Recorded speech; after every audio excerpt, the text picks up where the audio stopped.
Hello दोस्तों, मैं संजीव। आज हम बात करने वाले हैं बिहार के इतिहास के ऊपर।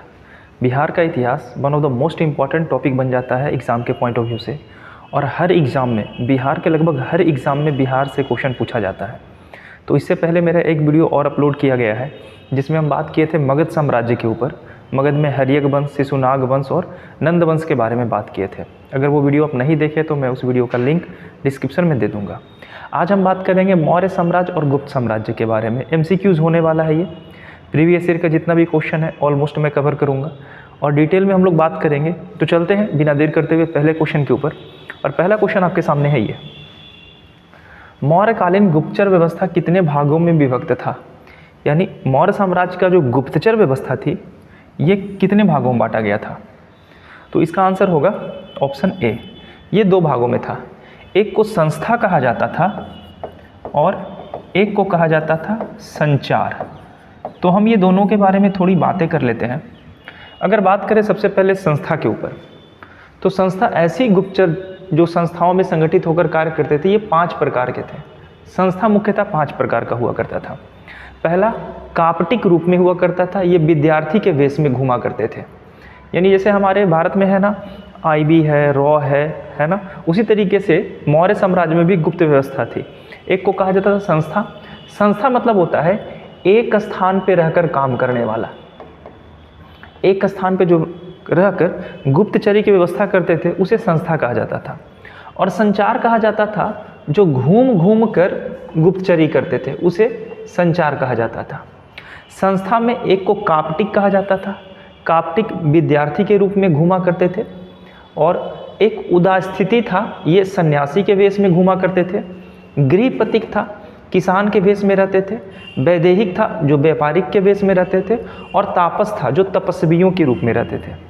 तो जब आप भी आईबी में, इंटेलिजेंस ब्यूरो में आप भी जब जाइएगा तो इसी रूप में भी आप घुमा कीजिएगा देश के विभिन्न भागों में, ठीक है।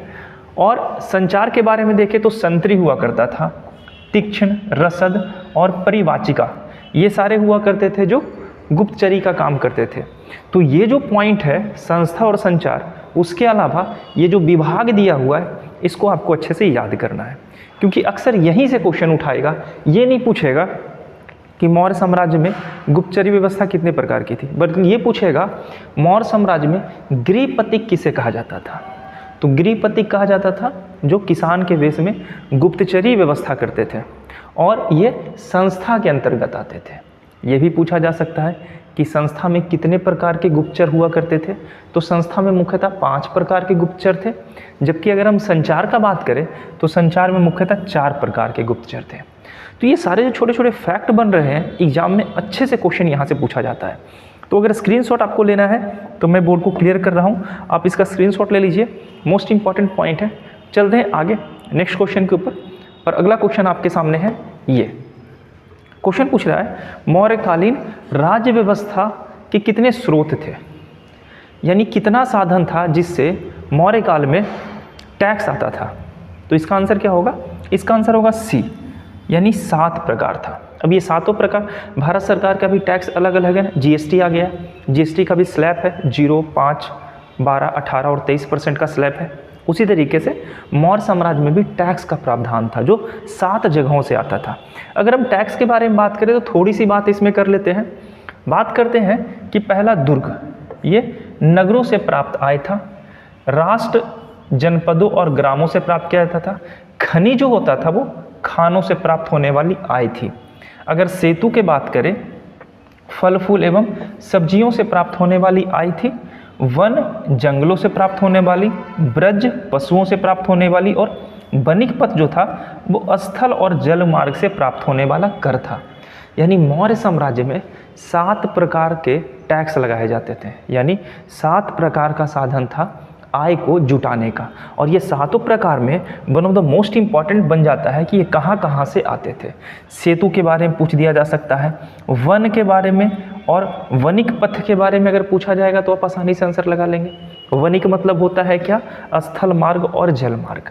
अगर बात करें ब्रज के बारे में, ब्रज मतलब पशुओं से होने वाला।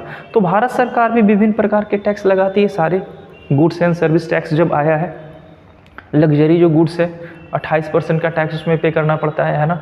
शिक्षा जिस पे 18% का टैक्स पे करना पड़ता है। भारत ही, हमारा देश ही एक ऐसा कंट्री है जहाँ शिक्षा के ऊपर भी टैक्स लिया जा रहा है। इवन दूध और बेसिक वस्तुओं पे भी जीएसटी लगा दिया गया है। और मौर्य साम्राज्य में ये सारी ऐसी बातें नहीं थी। मौर्य साम्राज्य में खनिज जो खानों से प्राप्त होने वाली आई थी, तो ये टैक्स व्यवस्था 7 प्रकार की थी। कहाँ कहाँ से टैक्स आता था इसके बारे में स्क्रीनशॉट लेना चाहते हैं तो ले सकते हैं। नेक्स्ट क्वेश्चन के ऊपर चलते हैं। अगला क्वेश्चन पूछा जा रहा है कि मौर्यकालीन मुद्रा क्या कहलाती थी।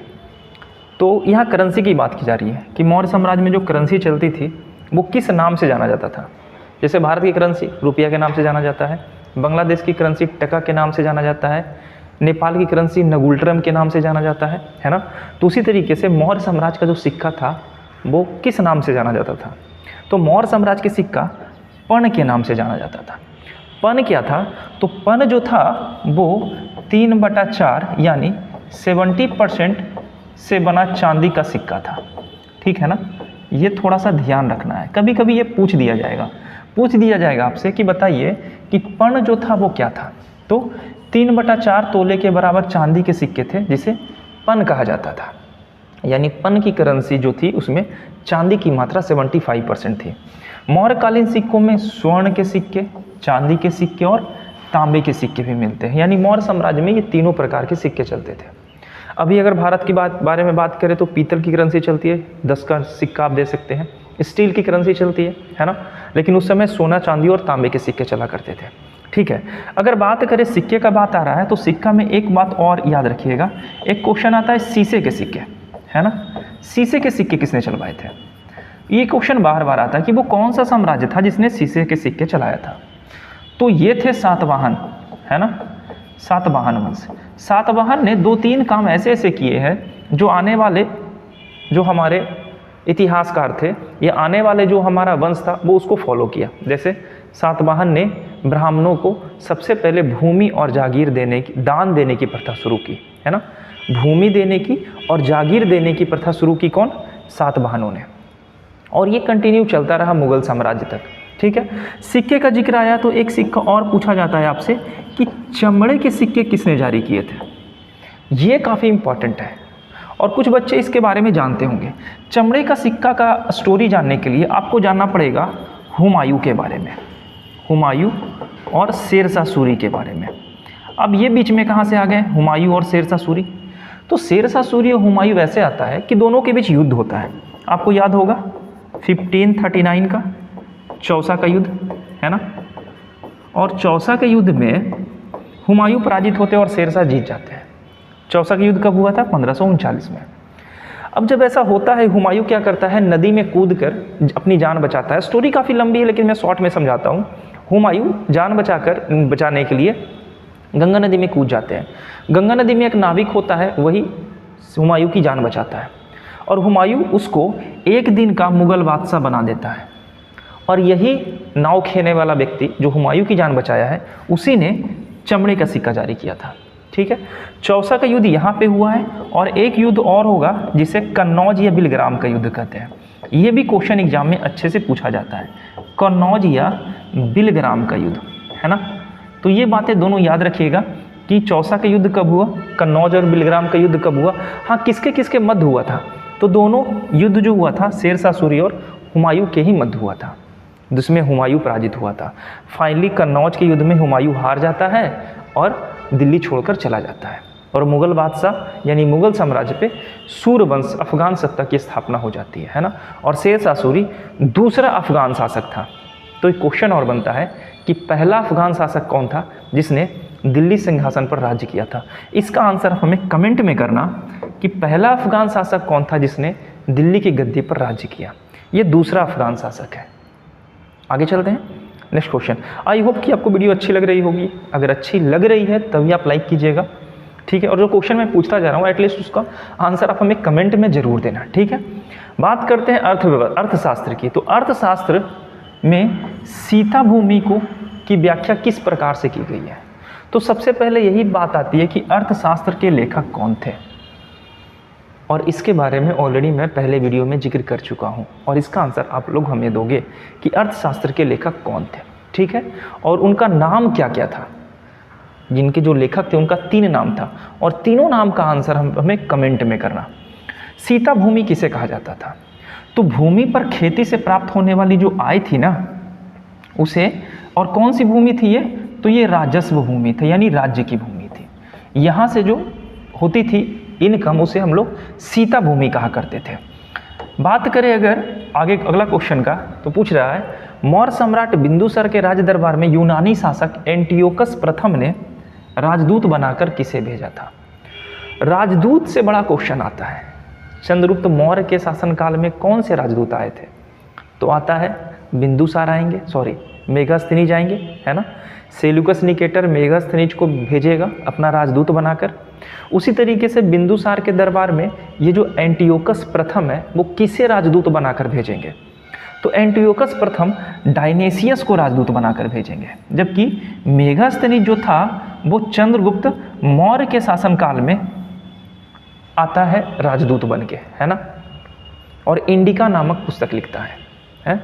तो अगर बात करें डायनेसियस का, तो जब डायनेसियस यानी एंटियोकस प्रथम ने जब डायनेसियस को राजदूत बनाकर बिंदुसार के दरबार में भेजा, तो बड़ा इंटरेस्टिंग फैक्ट यहाँ पे सामने आता है। बिंदुसार डायनेसियस से कुछ डिमांड करता है, यानी मांग करता है, और उस मांग में क्या क्या था? तो उस मांग में पहली मांग जो थी वो थी सूखे अंजीर, जिसे खजूर हम लोग कहते हैं। दूसरी मांग थी मदिरा, और तीसरा मांग था दार्शनिक। ये तीनों का डिमांड किया जाता है बिंदुसार के जरिए। किससे? डायनेसियस से, कि आप हमें ये 3 चीज़ ला कर दो। डायनेसियस सूखे अंजीर भी दे देता है, और मदिरा, ठीक है, जिसे शराब कहते हैं, ये भी दे देता है। दार्शनिक की व्यवस्था वो नहीं कर पाता है। तो ये सारा क्वेश्चन पूछा गया एग्जाम में, छोटी सी बातें हैं, याद रखिएगा। नेक्स्ट क्वेश्चन पे चलते हैं। अगला क्वेश्चन हमारा ये, ग्रीक शासक सेल्यूकस को किसने पराजित किया था? अब ये भी स्टोरी चंद्रगुप्त मौर्य से है, अच्छी स्टोरी है। History is nothing but a story.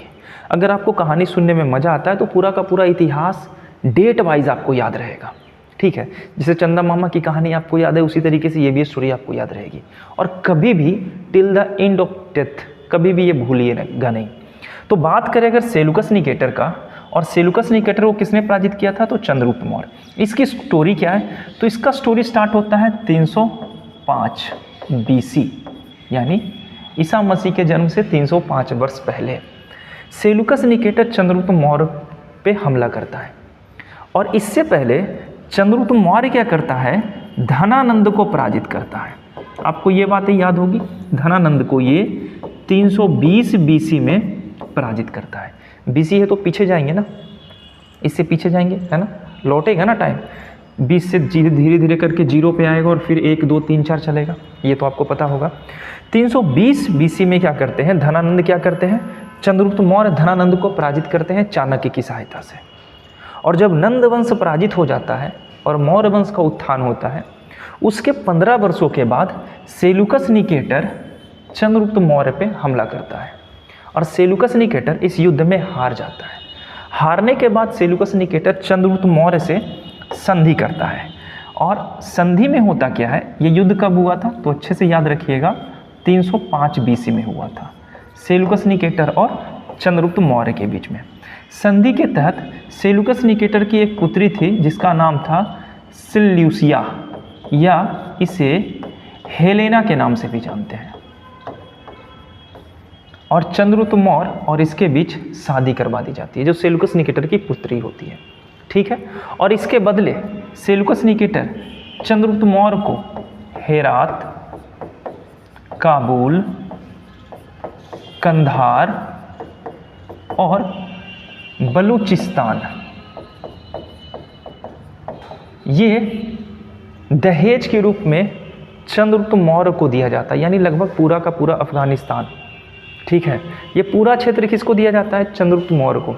और चंद्रगुप्त मौर्य बदले में सेल्यूकस निकेटर को 500 हाथी देते हैं, और ये जो हाथी होता है ये झारखंड के क्षेत्र से भेजा जाता है, ठीक है।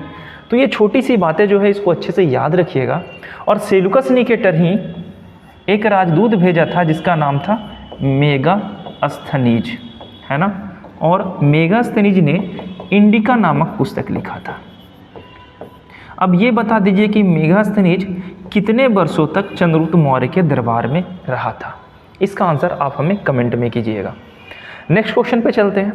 अगर वीडियो अच्छा लगे तो लाइक करना मत भूलिएगा। नागार्जुन पहाड़ी गुफाओं में किसने आजीविकों के रहने के लिए गुफा का निर्माण करवाया था?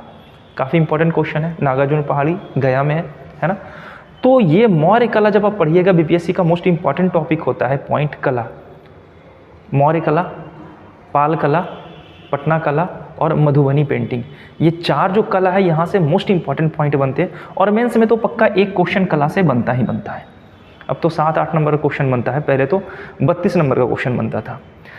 तो नागार्जुन पहाड़ी पे आजीविकों के रहने के लिए अशोक और उसके पौत्र यानी पोते दशरथ ने गुफा का निर्माण करवाया था। आजीवक किसे कहते थे? तो बौद्ध धर्म में जो निवास करते थे, बौद्ध धर्म के जो साधु संत होते थे, उसे ही आजीवक कहा जाता था। नेक्स्ट क्वेश्चन पे चलते हैं। अगला क्वेश्चन पूछा जा रहा है कि मगध साम्राज्य अजातशत्रु के शासनकाल में मगध और वैशाली के बीच कितने वर्षों का युद्ध चला था? और ये क्वेश्चन बार बार एग्जाम में पूछा जाता है और ये काफ़ी इंटरेस्टिंग स्टोरी, यहाँ भी एक स्टोरी है, अच्छी स्टोरी है, ऐसा नहीं कि कुछ। अगर बात करें मगध और वैशाली का और अजातशत्रु का, तो अजातशत्रु से कुछ फैक्ट बन के आते हैं। पहला, अजातशत्रु किसका पुत्र था? तो अजातशत्रु बिंबिसार का पुत्र था, है ना। अजातशत्रु को कुनिक के नाम से जाना जाता है। कुनिक मतलब क्या होता है? कुनिक मतलब होता है पितृहंता, याद रखिएगा, यानी पिता की हत्या करने वाला को पितृहंता के नाम से जानते हैं। अजातशत्रु के शासनकाल में प्रथम बौद्ध संगति का आयोजन हुआ था। और कहाँ हुआ था ये? तो ये राजगिरी में हुआ था। और प्रथम बौद्ध संगति के अध्यक्ष के बारे में पूछा जाता है, तो ये कौन थे? तो ये महाकश्यप थे। ये सारी छोटी छोटी बातें अजातशत्रु से क्वेश्चन पूछा जाता है। अब अगर बात करें युद्ध का, तो अजातशत्रु और मगध के बीच में 16 वर्षों का युद्ध चला था। अब थोड़ी सी मैप पे चलते हैं और थोड़ा बात कर लेते हैं। ये बिहार का मैप है और यहाँ पे आपको दिख रहा होगा वैशाली का क्षेत्र और ये दिख रहा होगा आपका मगध का क्षेत्र। तो 16 महाजनपद के बारे में आप जानते होंगे। 16 महाजनपद में से 3 महाजनपद जो थे वो बिहार में था। एक तो हमारा वैशाली था, ठीक है, वज्जी महाजनपद। दूसरा हमारा जो था वो मगध था और तीसरा हमारा जो महाजनपद था वो था अंग। अच्छे से याद रखिएगा, इसके बारे में हम जिक्र कर रहे हैं। ये जो था हमारा, ये मगध था, ये जो था ये हमारी वज्जी थी और ये जो क्षेत्र आपको दिख रहा है भागलपुर और बांका का क्षेत्र, ये था हमारा अंग। और अंग की राजधानी थी चंपा, है ना। मगध की राजधानी पाटलिपुत्र थी और वज्जी की राजधानी वैशाली थी। और वज्जी एक कैसा गणतंत्र महाजनपद था। 16 महाजनपद में मात्र एक महाजनपद था गणतंत्र महाजनपद, वो था वैशाली, ठीक है, वज्जी। अब यहाँ जो थे राजा चेटक, यहाँ बैठे हुए थे राजा चेटक, ठीक है। और यहाँ हमारे हैं अजातशत्रु और इन्हीं दोनों के बीचों में युद्ध चलता है 16 वर्षों का। राजा चेटक रिश्ते में इनके नाना लगते हैं, यानी बिंबिसार 3 शादियाँ की थे। अगर 3 शादी के बारे में बात करें तो पहली शादी इन्होंने किए थे काशी की राजकुमारी प्रसेनजीत की बहन थी, जिनका नाम था महाकोसला, ये आपको स्टोरी पता होगा। दूसरी शादी अगर बात करें तो चेटक की पुत्री थी और चेटक की पुत्री का नाम था चलना, जिनसे ये विवाह किए थे बिंबिसार। और तीसरी जो थी वो पंजाब की मद्रकुल की रानी थी, जिनका नाम था क्षेमा, ठीक है। तो बिंबिसार 3 शादियाँ किए थे और राज्य विस्तार की नीति विवाह के जरिए उन्होंने अपने राज्य का विस्तार किया था बिंबिसार, ठीक है। तो ये जो चेटक है अजातशत्रु के नाना जी हैं। फिर भी अजातशत्रु वैशाली पे आक्रमण करेंगे और चेटक को पराजित करेंगे। रीजन क्या था? तो यहाँ पे सोने की खदान को लेकर, पटना में एक सोने की खदान थी जहाँ से सोना निकाला जाता था, इसी को लेकर युद्ध चला था। और बात क्या था कि बिंबिसार जो थे, बिंबिसार का और भी पुत्र था जिसका नाम था हल और बेहल, ये 2 पुत्र थे। और बिंबिसार मरने से पहले इन दोनों को 18 लड़ियों वाला हीरे की हार दिए थे। इसी के कारण अजातशत्रु इस पे आक्रमण करते हैं। हल और बेहल चले जाते हैं वैशाली भागकर, लेकिन अजातशत्रु आक्रमण करेंगे। बाद में चेटक मारा जाएगा, हल और बेहल जैन धर्म को अपना लेंगे और अजातशत्रु वज्जी को जीत लेगा। ठीक है, ये छोटी सी स्टोरी थी। याद रखिएगा क्वेश्चन ये था कि मगध और वैशाली के बीच में कितने वर्षों का युद्ध चला था, तो 16 वर्ष। ये जो एक्स्ट्रा मैंने फैक्ट बताया है ये मोस्ट इंपॉर्टेंट है। ठीक है, नेक्स्ट बात करते हैं। किस मगध सम्राट ने गुप्त संवत का प्रवर्तन किया था? गुप्त संवत चलाया गया था, है ना। तो गुप्त संवत से पहले कौन कौन सा संवत चला था? तो गुप्त संवत से पहले चला था विक्रम संवत, आपको अच्छे से याद होगा। गुप्त से पहले चला है कौन कौन सा संवत? तो एक चला है विक्रम संवत, है ना, विक्रम संवत चला है। दूसरा चला है शक संवत, अगर संवत की बात आ रही है तो हम बात कर लेते हैं। और तीसरा चला है गुप्त संवत। ये तीनों संवत चले थे, है ना। गुप्त संवत अगर विक्रम की बात करें तो ये 58 BC में चलाया गया था। और ये राजा के बारे में जिक्र नहीं मिलता है, अज्ञात राजा थे। कहा जाता है कि एक अज्ञात राजा ने शकों को पराजित किया था, और शकों को पराजित करने के कारण इन्होंने विक्रमादित्य की उपाधि धारण की थी, विक्रमादित्य की। और पहला विक्रमादित्य जो थे उन्होंने ही विक्रम संवत की स्थापना की थी, और ये स्थापना 58 BC में हुआ था। लेकिन जब कालाशोक गद्दी पर बैठेंगे, कौन? कालाशोक। और कालाशोक किस वंश के हैं, इसका आंसर आप हमें कमेंट में दीजिएगा, क्योंकि मैं ऑलरेडी इस क्वेश्चन का आंसर मैं पिछले वीडियो में दे चुका हूँ। वीडियो का लिंक मैं डिस्क्रिप्शन में दे दूंगा, आप जाकर वहाँ से चेक कर लीजिएगा। कालाशोक गद्दी पर बैठेंगे 78 AD में, और इसी समय शक संवत का प्रचलन किया जाता है। शक संवत भारत सरकार के द्वारा अभी इस्तेमाल में लाया जा रहा है, एक कैलेंडर है, ठीक है। ग्रेगोरियन कैलेंडर के बारे में जानते होंगे आप लोग। और गुप्त संवत चंद्रगुप्त मौर्य के शासनकाल में 320 BC में चलाया गया था, AD में। ये गुप्त वंश है और गुप्त वंश AD में था। BC में तो चंद्रगुप्त मौर्य थे ना, मौर्य साम्राज्य चल रहा था, ये AD है, तो 320 AD में चलाया गया था। और कहा जाता है, एक क्वेश्चन पूछा गया है कि गुप्त संवत और शक संवत के बीच में कितने वर्षों का अंतर था?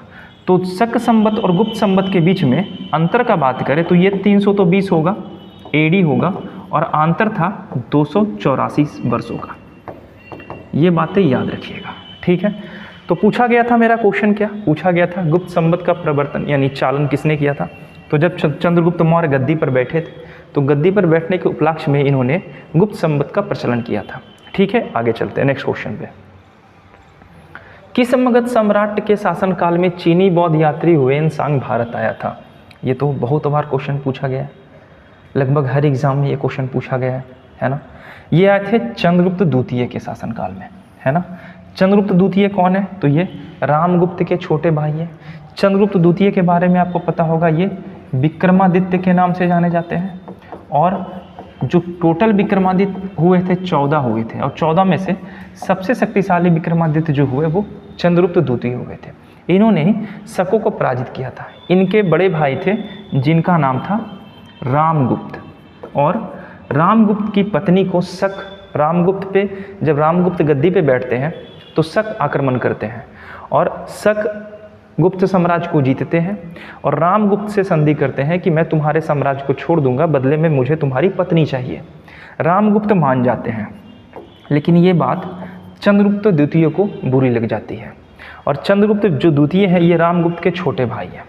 ये लड़की का वेश धारण करके शक राजा के शिविर में जाते हैं, उसकी हत्या कर देते हैं, और वहाँ से लौटने के बाद ये रामगुप्त की भी हत्या कर देते हैं और अपनी भाभी से विवाह कर लेते हैं।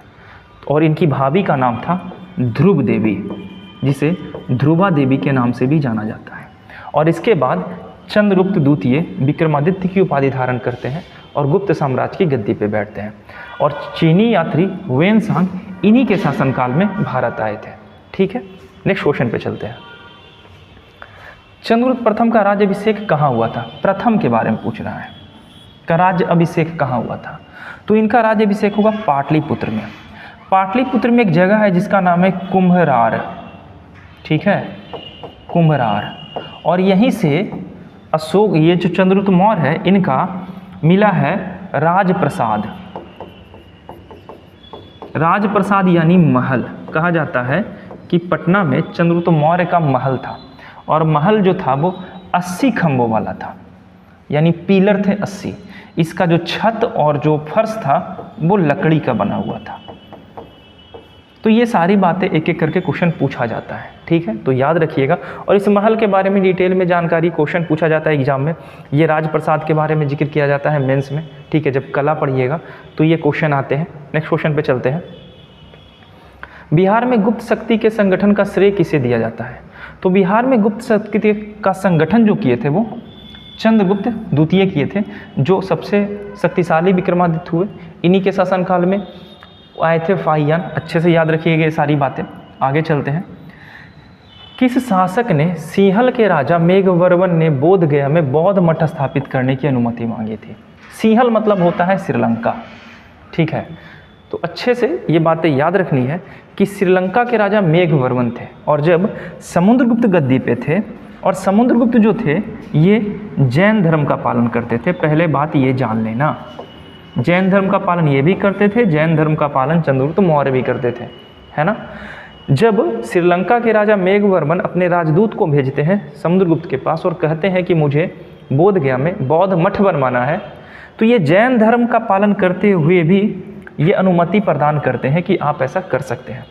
और मेघवर्मन बोधगया में बौद्ध मठ बनवाता है और राजदूत भेजता है समुद्रगुप्त के दरबार में।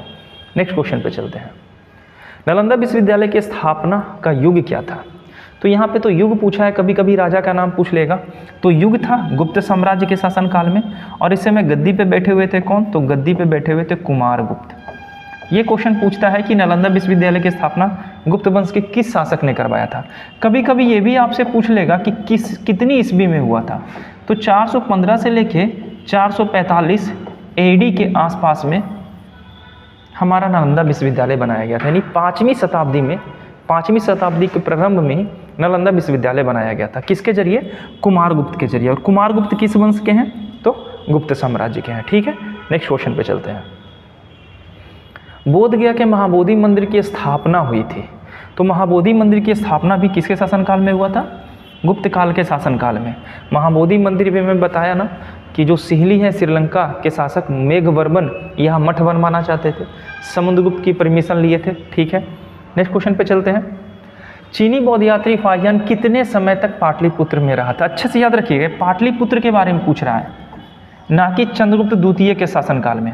अगर चंद्रगुप्त द्वितीय के शासनकाल में पूछे कि फाहियान कितने समय तक रहा था, तो इसका आंसर अलग हो जाएगा, और इसका आंसर आप हमें कमेंट में बताना। यहाँ हो जाएगा 3 वर्ष। ये पटना में 3 वर्षों तक रहे थे। और फाहियान का कहना था कि पाटलिपुत्र एक ऐसा नगर था जो सूसा का क्षेत्र है अफगानिस्तान का, जो सबसे सुंदर क्षेत्र है, उससे भी भव्य क्षेत्र था पाटलिपुत्र। पाटलिपुत्र के बारे में इनका कहना था कि ये कोई इंसान नहीं बनाया, बल्कि भगवानों के द्वारा बनाया गया है पाटलिपुत्र। इनका वर्णन हुएनसांग ने अपनी पुस्तक में की थी, जिस पुस्तक का नाम था सी की कू। इनकी पुस्तक का नाम के बारे में आप अच्छे से जानते होंगे, ठीक है। नेक्स्ट पे बात करते हैं। खगोल शास्त्री आर्यभट्ट का संबंध बिहार के किस नगर से? आर्यभट्ट जिन्होंने जीरो की खोज की थी, है ना। और यही जीरो कहते हैं ना नेचुरल नंबर, और क्या कहते हैं वो प्रकृत संख्या, है ना। और नेचुरल नंबर के बारे में बात करते हैं तो 1 से लेके 9 तक है। और अगर जीरो के बारे में बात करें तो जीरो की खोज किसके द्वारा किया गया था? आर्यभट्ट के द्वारा किया गया था। आर्यभट्ट बिहार के चंपा के रहने वाले थे। अब ये थोड़ा सा मैप में चलते हैं कि बिहार में चंपा है किधर, थोड़ी सी बातें करते हैं। ये है हमारा बिहार का मैप। आपको पता होगा कि नीचे का जो क्षेत्र है वो नीचे का क्षेत्र झारखंड का क्षेत्र था, ये आपको अच्छे से पता होगा। ये हमारा झारखंड का क्षेत्र है, ऊपर नेपाल है, यहाँ पे अगर देखें तो यूपी हो जाएगा, और यहाँ पे वेस्ट बंगाल। तो ये सारी बातें आप लोग जानते होंगे, है ना। हम बात करें चंपा, तो चंपा यहाँ था, भागलपुर की राजधानी थी चंपा। और चंपा जो थी वो अंग महाजनपद की राजधानी थी, ठीक है। अंग महाजनपद की राजधानी थी चंपा। भारत में 16 महाजनपद थे, 16 में से 3 महाजनपद बिहार में था।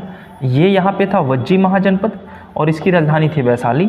यहाँ पे हमारा था मगध महाजनपद, और मगध की राजधानी थी हमारी पहली राजधानी गिरिब्रिज, फिर वैशाली, फिर पाटलिपुत्र, ठीक है।